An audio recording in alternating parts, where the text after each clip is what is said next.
Okay, that leads us right to our next point. Now that you've actually worked out your desire and the exact amount of money that you are looking to gain, well, nothing comes of nothing. You've got to learn to give up something in order to gain something else. So, what are you prepared to give up currently in order to achieve the desired amount that you're looking to achieve? So, what is it that you spend your time on? What assets have you got that you're prepared to give up on? What are you prepared to give up on? The average person in the UK, and I'm sure in the Western world as well as third world countries, spend more time in the evenings watching television, soaking up absolutely useless content for maybe pleasure. It can actually, I mean, I went through a few years ago when I started watching these boxed sets of TV series, and you're consuming like 4 or 5 hours a day, and then after a while you get through to the end of it and you say, well, hang on, what knowledge have I gained out of it? What have I got? I've got moments of pleasure in between enjoying those box sets, but those moments aren't really worth sacrificing 4 or 5 hours a day. So, what are you prepared to give up during the daytime, during the evenings, at weekends? What activities do you currently participate in? I mean, are you spending time out on the golf course every Saturday and Sunday? Um, what are you prepared to give up in order to get to your desired um, amount that you're looking to achieve? And Ben, how would you describe what they have to give up, what they have to sacrifice in order to go for their desired amount of monetary value or their goals? How would you sort of define that? How did Dr. Hill get you to understand that so you can translate it far more easier than what I probably explained it? Usually it comes down to time, redirecting time. As you just said, how you spend your day. Earl Nightingale used to talk about most people, like you were just talking about, spend their evenings and 6 to 8 hours a day. I've read statistics watching television. And Earl would say they spend their time watching professionals making a good deal of money in their chosen profession, actor, athlete, whatever, while they don't make a penny. So that's sort of hitchhiking on what you just said. And it probably will come down to time. Ed Danforth, who used to be the chairman of the board of Ralston Purina, makes animal food and so on, once gave the common denominator of success. And he said it was this: successful people do what unsuccessful people aren't willing to do, because successful people are after pleasing results, while unsuccessful people are after pleasing methods. That pretty much sums it up. And Absolutely. I personally, I have to fight those weaknesses. I'm a news junkie, and I like to read books. So I left to my, and I'm physically lazy. I got into selling and speaking and so on because I had a couple of brushes with physical labor early in my life and knew instantly that's not what I wanted to do. I admire people who do it. I really admire people who like to do it. I'm not one of them. I've worked at a dairy. I've shoveled all the cow manure I intend to shovel the rest of my life.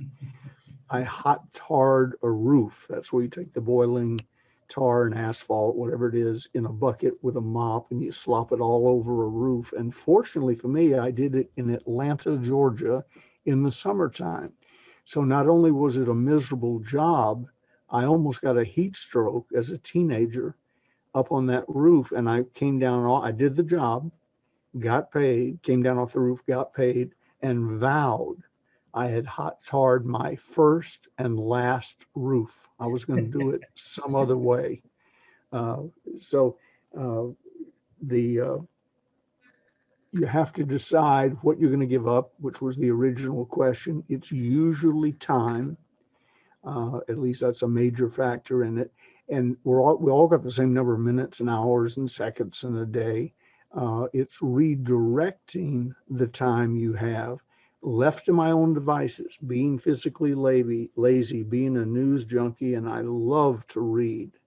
I think I could lie in bed most of my life watching the news, reading a historical novel perhaps, or a biography, and doing nothing. But I can't achieve $2,800 a day doing that. I can't supervise what I already have doing that. Absolutely. So I had to redirect my activities all day, every day. And while we're on that, you also block out time. Dr. Hill asked me one time, he said, how's it? He would stay up at the house. And I don't know if he picked up on something or not, but when he was out here in California visiting, he would stay with us in our home. And we had a Dr. Hill room that nobody else stayed in unless every other bed was tied up. Uh, that was Dr. Hill's room. And somehow, some way, one day at the office, he said to me, how's the home life going? I said, well, you stay at our house. He said, yeah. How's the home life going? Because I was busy and giving 300 speeches a year. And I said, well, it's good. I take the personal time, which I think is what you're talking about, Dr. Hill, and I jam it in the nooks and crannies. So I make sure that I spend the time. He said, well, we found the problem. Here's what I want you to do. I want to put your personal time first, not necessarily time on the clock, but in importance. So you put that first, and then you jam business into the nooks and crannies. And I said, well, I can barely get done what I'm doing now in the time I've got done. He said, oh, sure you can. You've heard the old adage, the work expands to fit the time allowed. It also contracts to fit the time allowed. One time I told him, he said, how much extra time would you like to take off? I said, well, 20% would be nice. He said, start taking Fridays off. And I said, well, I can't take Fridays off. He said, sure you can. You'll get everything done that you were going to do in 4 days. We're talking about a 5-day work week, which I've never really worked, but for simplicity, everything you can do in 5 days, you can do in 4. And if you were given 6, you would expand it to fill up 6 or 7 or 20. The work will expand or contract to fit the time allowed. He said, get your calendar. So I got what is now my ever-present calendar. It's a 2021 daily reminder. And I live off of this book. It never leaves my office. I would hate to go out somewhere and lose it. If I need notes off a page, I photocopy them. The book never leaves my office. And he said, get out your calendar. And I got it out. He said, now, how much, he said, I know you like those long weekends over at the coast with your wife to make conversations simpler. My wife then was different than Gigi. She passed away from cancer, but her name was Marcia. He said, figure out how much time you and Marcia, I know you love Mendocino, rugged northern of the California coastline. I know you love that. When do you go over there? And I said, well, anytime we get a chance. He said, no, see, that's the problem. Would you like to go over 4 times a year for a long weekend? Yeah. Well, get out your calendar and let's block out 4 days a couple of weeks from now.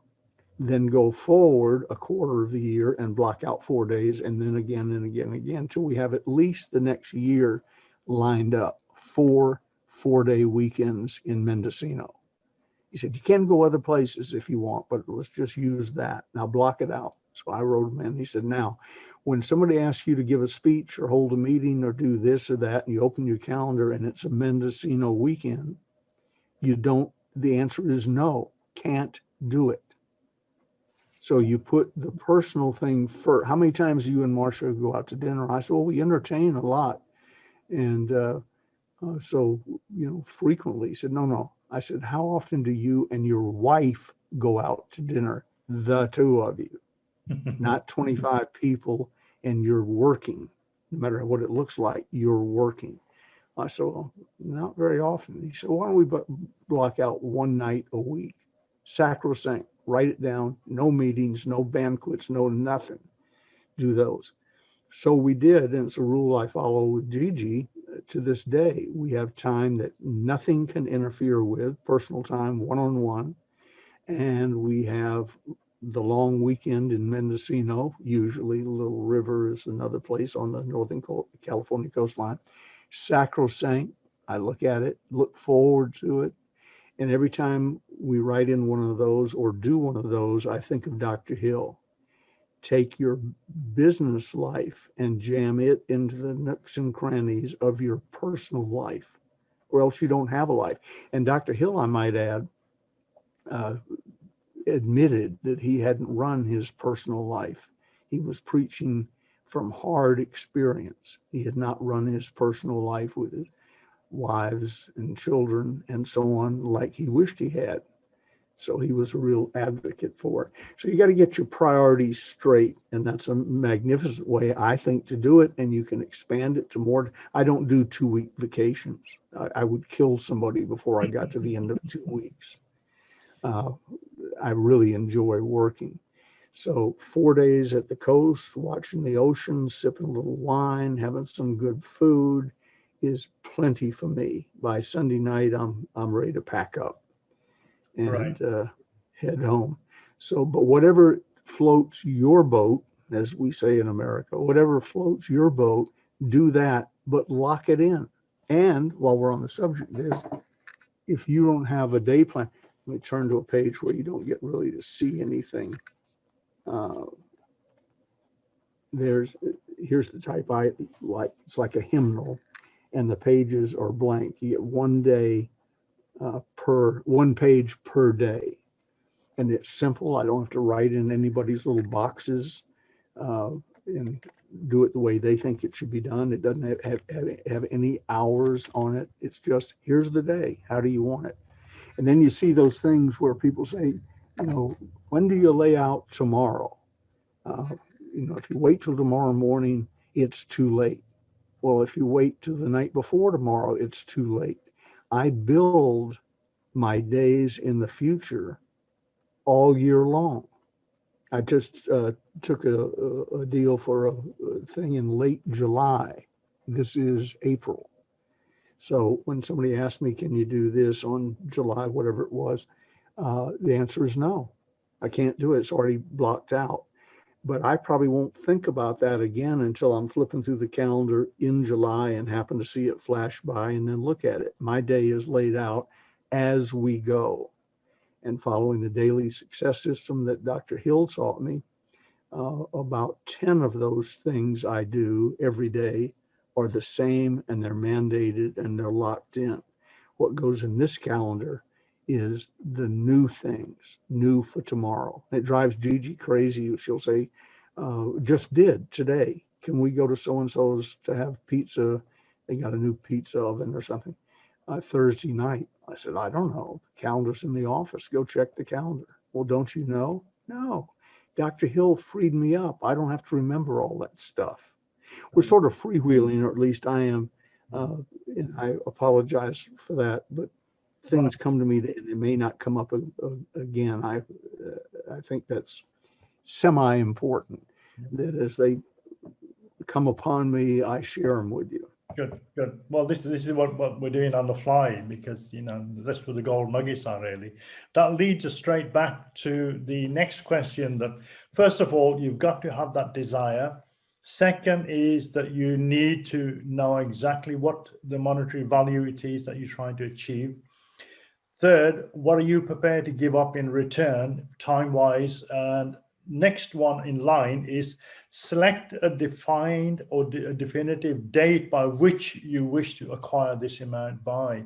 And again, Ben has touched on this earlier on, a couple of points about having the desired amount, the value that you want to try and gain, and having a definitive date to do it by. So having a goal on its own having a dream on its own, having a desire on its own is not sufficient. So you need to put a timeline on it so you can then reverse engineer the whole of that process. So if you're saying, I want to, in 12 months' time, I need to be in excess of $100,000, $500,000, $1 million, or whatever it is, how do you reverse engineer that back to 365 days? So that then sets you thinking, breaking down what it is that you need to be doing, where systems and processes are concerned, understanding what you need to do daily in order to get to that end goal. And as Ben touched on it, he had his daily routine that he knew he had to get that $2,800 a day in, regardless. That was his ultimate goal. And there were days that he didn't achieve those sort of targets, but the following day he still had that target. And bankrolling that momentum continuously gave him opportunities to have a bigger goal achieved in a shorter space of time, which then more or less covered 14 years equivalent. But to not to have that deadline that you want to acquire that by, it's just literally, not going to happen. So again, Ben, if you could elaborate a little bit more on how Dr. Napoleon Hill, installed in you the value of time, desire, and the amount or your goal objectives to get that within that. How did he go about installing that into you? He tricked me. He, we were talking one day and he said, if you want to move up in this company, you're going to have to replace yourself with someone else. And probably a good time to start thinking about that. We will talk about it later, but that was sort of the beginning of our I am talks.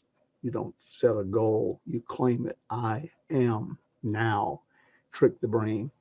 One of the I am talks led to, if you want to move up, and here's what's funny. I was 25 years old and running a company that in today's dollars would be about 3.5 billion with a B dollars. We were taking in 1967 dollars, $1 million a day.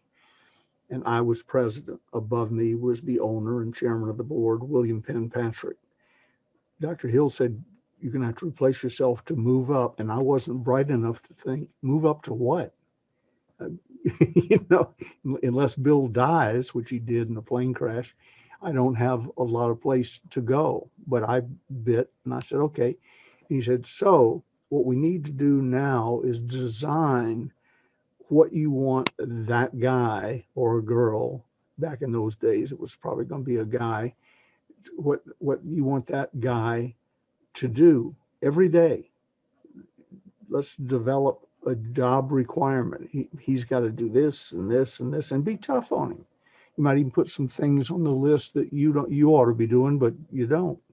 So we spent the better part of a day designing what Ben Gay's replacement should do every day, every week, every month, every year total.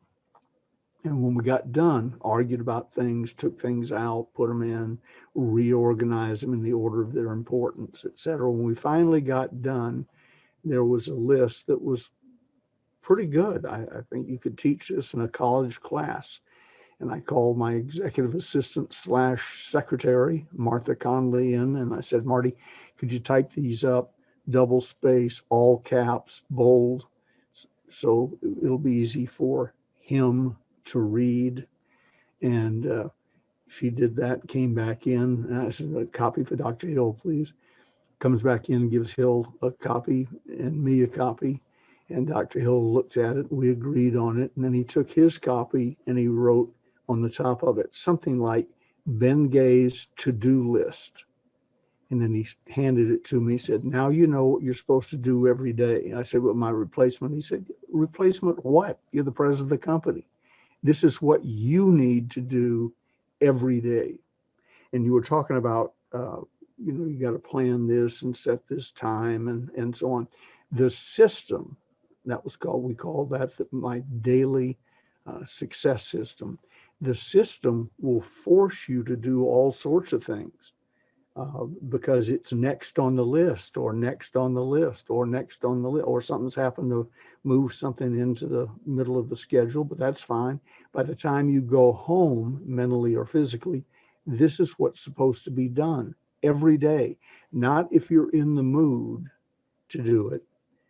A friend of mine who co-wrote some books with me, one time I paid him to ghostwrite a whole book, and he wrote a chapter, and he said, "What do you think?" I said, "It's really great." He said, "Okay, you write the next one." I said, no, I paid you to write the next one." He said, "No, I'm going to teach you a much more valuable lesson. I'm going to write a chapter, you edit it. You're going to write a chapter, I'll edit it. Then I'll do one, you do one, and so on." He said, "Ben, you don't need a ghostwriter. You're a better writer than I am." I said, "Well, only when I'm inspired." You're right. If I'm inspired or in the mood." He said, "That's not how we professional writers operate.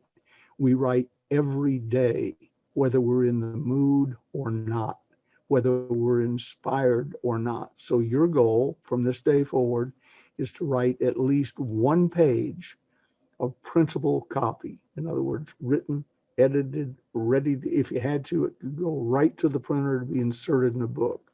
One page a day, whether you feel like it or not." And there have been many times where at 6 or 6:30, when I would have rather been at home, I looked down the list, and on my calendar it says one page. I had to put off doing what I really wanted to do right then and write one page, inspired or not. So you let this set up a system that forces you to do in advance, that forces you to do what you should be doing. I know, just flipping open, I know what I'm going to be doing Sunday, November 7th, which is what, 8 months from now or something.